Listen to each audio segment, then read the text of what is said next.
everybody, it's Miss Susan with Suzette's with Pets, and I want to say happy 2021.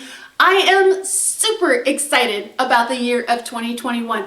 I have so many things planned for you. My major goal this year is to create weekly videos showing you how to use puppets during your story time. From simple finger puppets to moving mouth puppets to showing you how to make the puppet whisper in your ear, make funny animal sounds, to even teaching you how to make them walk and talk. Sound difficult? It's really not, but it's a lot of fun, and it's a great educational tools for your preschools, toddlers, and 2-year-olds. So stick with me, Suzette's with Pets. During the course of 2021, I'm going to share all of my knowledge with you. But if you know a few things too, please share them in the comments.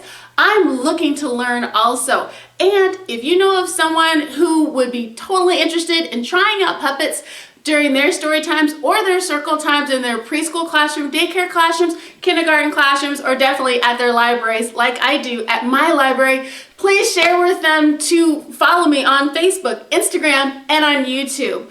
They'll get all of the information and you can ask me questions too. But again, my name is Susan with Suzette's with Pets. 2021 is gonna be an amazing year. I can't wait, and I can't wait to see you guys too. Have a fabulous day. Bye everybody.